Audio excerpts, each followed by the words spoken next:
Shikues të nderuar, ju përshëndes dhe mirë se vini në edicionin qendror informativ në News 24, ndër të tjera në lajme do të ndiqni.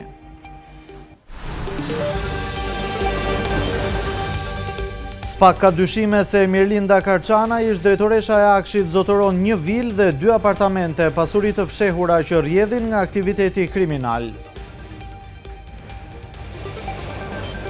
Spiro Pali shpërthen ndaj frymës dhe modelit që është krijuar në Partinë Socialiste, arroganca po bëhet normë, liria dhe meritokracia në rrezik. Skënder Hita merr zyrtarisht drejtimin e policisë së shtetit dhe deklaron se prioriteti punës së tij do të jetë lufta pa kompromis kundër krimit. Hakerat njoftojnë se kanë sulmuar sistemin digjital të gjykatës së lartë dhe prokurorisë së përgjithshme. Irani sulmon cisternën me naftë pranë Dubait, Izraeli godet objektiva në Teheran e Beirut. Pas Spanjës, Italia ndalon përdorimin e bazës Signorella për avionët amerikanë. Kosova një hap larg mrekullisë, Turqia sfida vendimtare për biletën e botërorit.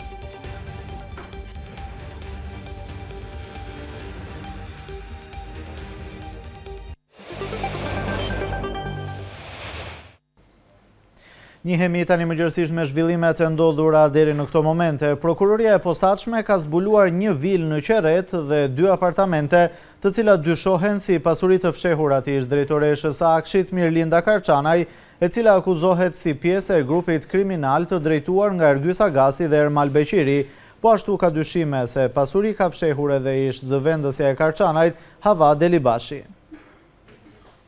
Spak ka dyshime se Mirlinda Karçana, ish drejtoresha e Akshit, e cila akuzohet si pjesë e grupit kriminal të drejtuar nga Ergjys Agasi dhe Ermal Beqiri, zotëron pasuri të fshehura që rrjedhin nga aktiviteti kriminal.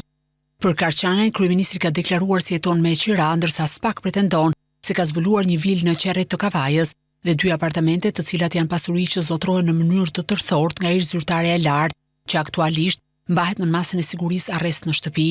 Gjithashtu burimet thonë se është zbuluar edhe një apartament që dyshohet të jetë pasuri e fshehur e Hava Delibashit, ish zëvendës drejtoreshe e Akshit, cila po hetohet në gjendje të lirë për shkak të shtatzanisë. Vila dhe apartamentet janë nështruar kontrolleve gjatë të hënës, ndërsa janë duke u marrë në pyetje personat e implikuar, përderisa bëhet fjalë për një skem të sofistikuar pastrimi parash dhe mekanizëm për fshehje pasurish. Të hënën Spak dhe Byroja Kombëtare e Hetimit zbarkuan në një nga komplekset rezidenciale luksoze në jug të vendit dhe ushtruan kontroll në 2 vila në pronësitë e Ergjys Agasit dhe një vilë në pronësitë e Ermal Beqirit. 2 biznesmenët e shumë kërkuar të drejtësisë, të cilët dyshohen se e drejtonin një grup kriminal që vepronte brenda Agjencisë Kombëtare të Shoqërisë së Informacionit. Burimet thanë se gjatë kontrolleve të miratuara me vendim të gjykatës posaçme janë marrë materiale dhe pajisje kompjuterike, të cilat do të verifikohen nga hetuesit financiar dhe do të analizohen në raport me provat e tjera. Prokuroria e posaçme deklaroi në fund të 2025-s se kishte goditur një grup kriminal që vepronte brenda Akshit dhe se Ergjys Agasi dhe Ermal Beqiri urdhëronin rrëmbimin e rivalëve në biznes dhe në kërcënim e shantazh i detyronin të tërhiqeshin nga tenderat e Akshit. Kompanitë e 2 të kërkuarve kanë fituar miliona euro tendera pranë kësaj agjencie.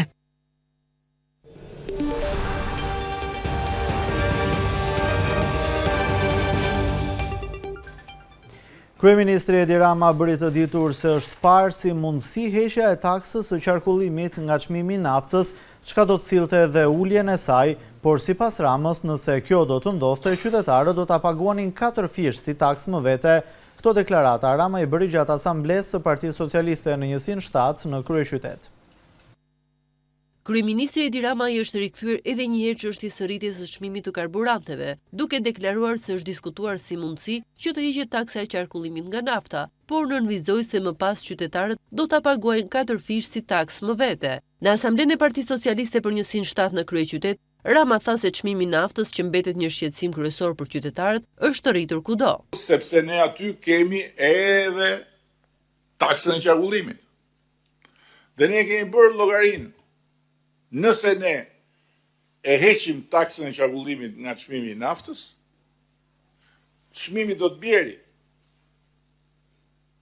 Por ama të gjithë ata që kanë një automjet do duhet paguajnë 4 fishin e asaj që ju bie sot, mesatarisht. Disa ju bie dhe më pak, disa do ju bie dhe më shumë. Atëherë në vend se t'i ngarkoj me katërfishin të gjithë,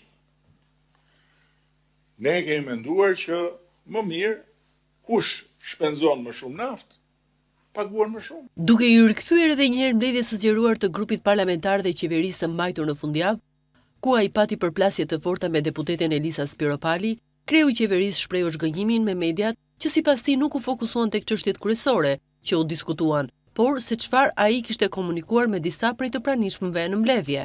I kushtojmë orë të tëra në këtë rast çështjes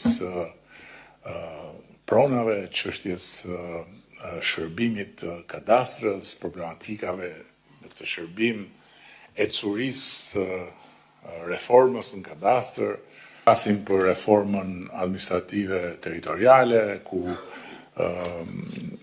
kryetari i komisionit bashkëkryetari prezanton gjithë analizën e bërë në këta muaj të dhënave demografike, të dhënave financiare, skenare, po media kombëtare raportojnë për publikun çfarë i tha Edi Rama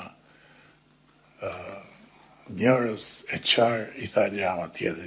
Rama tha se strukturat kanë filluar punën përgatitore për zgjedhjet vendore të 2027-s, duke shprehur besimin se Partia Socialiste do të fitojë me shumicë dërmuese. Elisa Spiropali shpërthen ndaj frymës dhe modelit që është krijuar në Partinë Socialiste. Pas debateve në mbledhjen e grupit të Partisë Socialiste, ajo shkrua në rrjetet sociale se arroganca po bëhet normë në parti ku liria dhe meritokracia janë në rrezik. Në një reagim të fortë publik, deputeti Elisa Spiropali ka goditur modelin që sipas saj po krijohet në jetën politike të Partisë Socialiste, duke ngritur shqetësime për mungesën e debatit, presionin për konformizëm dhe zbejjen e meritokracisë dhe lirisë. Pak ditë pas mbledhjes së grupit parlamentar të Partisë Socialiste, kundërsa pritet të diskutojë për seancën e votimit për heqjen e imunitetit të Ballukut, Elisa Spiropali u përplas me kryeministrin Rama. Ish-ministri reagoi në rrjetet sociale, duke shpjeguar pse ka heshtur deri tani, duke theksuar se arroganca dhe abuzimi po paraqiten si forma të pranueshme shoqërore. Ajo që po ndodh nuk është thjesht një çështje personale, por një shfaqje e një modeli që po zgjerohet me një normalitet të heshtur, ku arroganca dhe abuzimi nuk paraqiten më si devijime, por si forma të pranueshme shoqërore. Sipas saj, modeli aktual në parti nuk imponon vetëm vendime, por ndërton një kulturë ku bindja konsiderohet virtyt dhe përshtatja shpërblehet më shumë se merita, duke e zhvendosur gradualisht politikën, sipas saj, nga një hapësirë konkurrencës së ideve dhe një strukturë të mbyllur ku rëndësi ka sa përshtatesh, jo sa vlen. Në këtë klim, frika nuk ka nevojë të shpallet për të ekzistuar. Ajo ndihet, shpërndahet në mënyrë të heshtur dhe bëhet pjesë e një rendi të ri, ku njerëzit mësohen të masin fjalët, jo për nga vërtetësia, por për nga pasojat.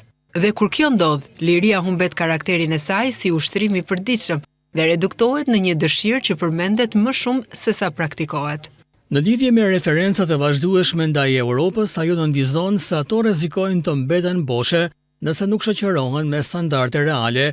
Spiropali shtron pyetje nëse politika shqiptare po ndërton një sistem që prodhon përgjegjësi apo një sistem që e justifikon dhe riprodhon veten.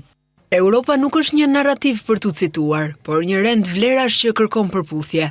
Spiropali vë theksin tek legitimiteti moral i pushtetit dhe rëndësia e besimit qytetar.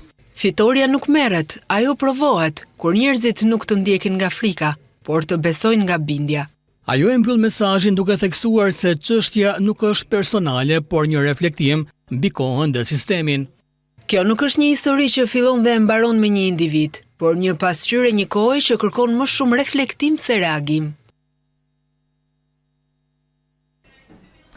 Deputeti tjetër socialist Erion Braçe ka bërë publike ambicien e tij për të kandiduar për postin e kryetarit të Bashkisë së Tiranës në zgjedhjet e ardhshme vendore.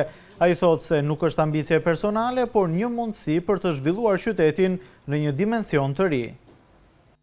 Deputeti e Partisë Socialiste Erion Braçe ka konfirmuar ambicien për të kandiduar për postin e kryetarit të Bashkisë së Tiranës. Në një reagim në rrjetet sociale, Braçe shprehet se ka marrë shumë mesazhe për seriozitetin e deklaratës së tij, duke i siguruar mbështetësit se do t'i shkojë deri në fund. Përmes këtyre mesazheve kam parë që ka një pyetje që përsëritet shpesh në to. E ke seriozisht apo po tallesh me ne njerëzit? Dy gjëra. Unë nuk tallem kurrë me njerëzit, se kam bërë kurrë dhe nuk ka gjasë që të ndodhë në mua që të tallem me njerëzit. Asnjëherë. E dyta, po e kam seriozisht dhe do shkoj deri në fund me ju bashkërisht. Ndër të tjerat, deputeti socialist i cili ka mbajtur pozicione të rëndësishme në Kampin Roz, përfshirë edhe postin e zëvendës kryeministrit, ka hedhur poshtë pretendimet se ky vendim i tij ka ardhur si pasojë e interesave personale. Nuk është ambicia ime personale, nuk është interesi im personal, por mendoj që kemi një mundësi shumë të madhe për ta zhvilluar këtë qytet në një dimension të ri, përfshirës dhe ku gjithë secili gjen jo veten e tij, jo thjesht jetën e tij, por të mirën e tij. Më herët, deputeti Braçe ka kërkuar nga Komisioni Qendror i Zgjedhjeve informacion të detajuar mbi votat që ka fituar në të gjitha zgjedhjet parlamentare ku ai ka kandiduar. Në kërkesën që mban datën 24 mars, Erion Braçe nuk specifikon arsyen se pse i nevojitet informacioni që kërkon nga KQZ-ja. Megjithatë, kjo lëvizje e ligjvënësit socialist mund të përdoret prej tij për t'i treguar elektoratit socialist dhe mbi të gjitha lidershipit të partisë se ai është një ndër politikanët që kanë mbështetje të madhe të zgjedhësit. Fakt që mund ta përdor edhe për të realizuar ambicien e tij për të kandiduar në zgjedhjet e pranverës së vitit të ardhshëm për kryetar të Bashkisë së Tiranës. Kreu i Partisë Demokratike Sali Berisha pas takimit në selinë e kuvendit me delegacionin e bashkëraportuesve të Asamblesë së Komisionit Evropian, ndër të tjera tha se i raportoi partnerëve për aferat e Ramës dhe Ballukut. Berisha shpjegoi se politikisht Balluku shërben si tishërti i kryeministrit, duke shtuar se qeveria u rikompozua në shkurt sipas orekseve të Lubi Ballukut. Në këtë takim, miqt e ardhur për të ndjekur procedurën e post-monitorimit, unë informova se Shqipëria ka psuar pas heqjes së monitorimit kthimin mrapa në të madh në 32 vite. Dhe aty u ndala gjërësisht në sundimin në lidhjet e të mërshme me krimin. I informova për lidhje direkte të Tauland Ballës me bandat me kartelet e drogës, me dëshmit në gjykatat e vendit se CIA është akuzuar pse ka porositur vrasje dhe janë djegur dokumentat me proces verbale, se CIA ka komunikuar me kartelin Çelaj për të arrestuar bandat paralele dhe sot si shpërblim ai kryeson grupin parlamentar të Partisë Socialiste. I njoha me dokumenta, me fakte, se si parlamenti është aneksuar dhe kryetari parlamentit përbën njëri pa asnjë vlerë që nuk respekton as rregullore dhe as gjë. U ndalem gjatë tek afera Rama Balluku, ju dhash fakte se Balluku është Rama, përdora një shprehje në rrafshin politik, Balluku nuk është gjë tjetër vetëm tishërti i Edi Ramës, po e theksova kjo në rrafshin politik. I shpjegova se si Edi Rama kompozoi qeverinë sipas oreksit të plotë të Lubi Ballukut. Partia Demokratike kërkoi interpelancë me ministren e Shëndetësisë Evis Sala në lidhje me analizat e qytetarëve. Deputeti Bars Pahia tha se qeveria favorizon kompaninë koncesionare, sipas tij ndërkohë që bëhen parkingje dhe hotele në QSUT, nuk ka para për analizat e qytetarëve. Për koncesionin e analizave laboratorike nuk ka dy të vërteta, ka vetëm një.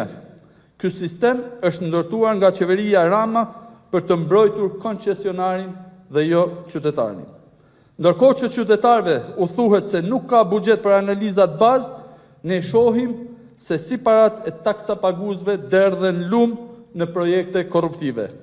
Kanë para për të ndërtuar struktura hotelerie dhe parkingje fitimpruse brenda territorit të QSUT-s, por nuk kanë para për analizat që shpëtojnë jetë pacientësh.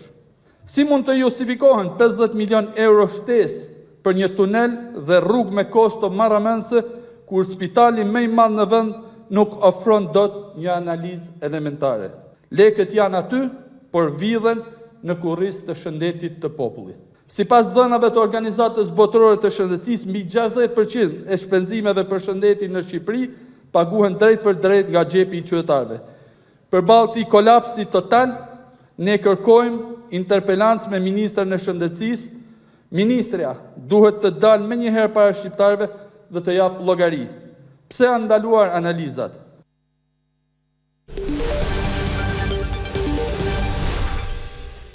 Ndalemi tani te ngjarja më e rëndësishme e ditës, ndeshja e përfaqësuese së Kosovës me Turqinë. Kombëtarja e Kosovës në një ndeshje historike do të luftojë sonte për të fituar sfidën ndaj Turqisë, çka do t'i mundsoj kualifikimin për në finalet e botërorit. Në prag të takimit, atmosfera në Prishtinë është elektrizuese, ku mijëra tifoz nga të gjitha trevat shqiptare kanë shkuar për të ndjekur takimin. Për të na përcjellë emocionet në prag të kësaj sfide, do të lidhemi tani me gazetaren Trevisa Tufa, e cila ndodhet në Prishtinë. Trevisa, të përshëndes, si është atmosfera sot në Prishtinë?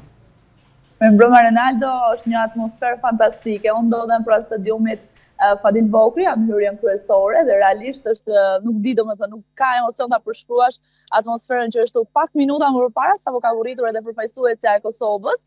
Ishte fillimisht ajo e Turqisë që burriti në stadiumin Fadil Bokri, ndërsa tani ka burritur edhe e Kosovës siç duhet, pra 2 orë përpara fillimit të ndeshjes midis Kosovës dhe Turqisë. A është bërë publik formacioni i Kosovës akoma, Trevisa? Është ende i pabërë publik, në momentin që unë do ta kem në dorë, do kërkoj lidhjen menjëherë, sepse momentalisht nuk e kam. Do ta kemi patjetër, do ta ndjekim edhe në Ballkan Web edhe në News 24, por desha të pyes pak për atë që ka ndodhur sot në Prishtinë edhe me tifozët turq. Ka qenë një mikpritje e madhe e qytetarëve të Kosovës ndaj tifozëve turq. Zakonisht tifozët rit përplasen me njëra tjetrën, por në Prishtinë u kanë ofruar edhe çaj falas tifozëve turq edhe ka patur edhe gjeste të tjera miqësie mes dy tifozërive. E pazakon kjo për një ndeshje të këtyre përmasave. Është e vërtet faktikisht, kur isha pak më përpara, qoftë në sheshin Skënderbej dhe atë Pajazeti, ishte një atmosferë fantastike mes të dyja tifozërive. Ishin tifozët shqiptarë nga Shqipëria, po ashtu edhe të Kosovës edhe ato turq që qëndronin me njëri tjetrën, festonin, këndonin. Madje pati momente që po bënin një thirrje edhe kundër Serbisë, domethënë të dyja palët. Madje kishte edhe tifozë shqiptarë që po qëndronin pranë hotelit ku akomodohej edhe përfaqësuesja e Turqisë, por ndoshta për të parë ato yjet që ne jemi mësuar të shohim nga ekrani, Yildiz, Güler e shumë të tjerë. Një atmosferë realisht shumë e bukur dhe shqyqyr Zoti, domethënë fatmirësisht nuk ka patur trazira, sepse jemi mësuar në ndeshjet e tjera të paktën të këtij kalibri që të ketë trazira përpara ndeshjes, por sot jo, çdo gjë ka shkuar shumë mirë dhe shpresojmë që të përfundojë edhe kështu. Ne kemi qenë në këtë komunikim Trevisa, është publikuar edhe formacioni zyrtar i Kosovës, jemi duke ndjekur nga fleshi informativ në News 24 edhe formacionet zyrtare, përditësohen lajmet nga kjo ndeshje e rëndësishme nga momenti në moment. Do të kesh mundësi sapo ne të mbyllim këtë komunikim të drejt për drejt që ti shohësh edhe ti emrat edhe të na i raportosh në korale. Trevisa, si e parashikon ti rezultatin, një pyetje e fundit? Një pyetje që më është bërë sot edhe pak më përpara nga kolegja. Ne kemi sy Trevisa, s'kemi kujt ja bëjmë këtë pyetje tjetër. Patjetër, shpresoj shumë që të fitojë Kosova, është një ndeshje shumë e vështirë, shumë e rëndësishme për Kosovën edhe për kombin kuqezi. Shpresojmë të marrim fitore, qoftë edhe 1-0, do të ishte shumë mirë për përfaqësuesin e Kosovës, sepse aq mjafton për shkuar në botror, nuk ka rëndësi asnjë rezultat tjetër më pas. Ai qartë. Mirë, Trevisa, të falenderoj për informacionet që na përcolle drejt për drejt nga Prishtina. Faleminderit ju. Ishim në këtë komunikim të drejt për drejt me kolegen Trevisa Tufa nga Prishtina për të mësuar më tepër detaje mbi atmosferën. Atje pritet të jetë një atmosferë e zjarrt sot në mbrëmje në Prishtinë, ku do të luajë Kosova, përfaqësuesja e Kosovës kundër përfaqësueses së Turqisë për një bilet për në botërorin që do të zhvillohet në Shtetet e Bashkuara të Amerikës nëse Kosova do të fitojë, do të përballet me Shtetet e Bashkuara të Amerikës, një ndeshje e rëndësishme kjo e sotmja për Kosovën, pasi njihet edhe ndërkombëtarisht edhe cilësia e futbollit në Kosovë. Ndërkohë ju jeni duke ndjekur edhe formacionin zyrtar të publikuar për këtë ndeshje, për përfaqësuesen e Kosovës edhe për përfaqësuesen e Turqisë. Mirë, kemi mbritur në fund të këtij edicioni informativ. Unë ju falenderoj për vëmendjen. Për zhvillimet më të fundit nga vendi, rajoni dhe bota, mund të klikoni në balkanweb.com për të njohur me lajmet edhe për të ndjekur në live stream News 24. Faleminderit për vëmendjen. Pas pak do të jeni në shoqërinë e koleges Klodiana Lala dhe emisionit të saj në Shënjestër.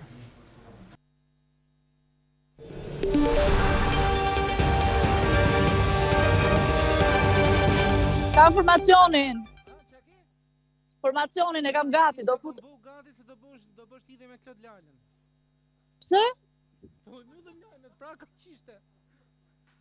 Do e fusni me Klodin me vërtet apo tike? Po jo, mi zemra çka Klodi.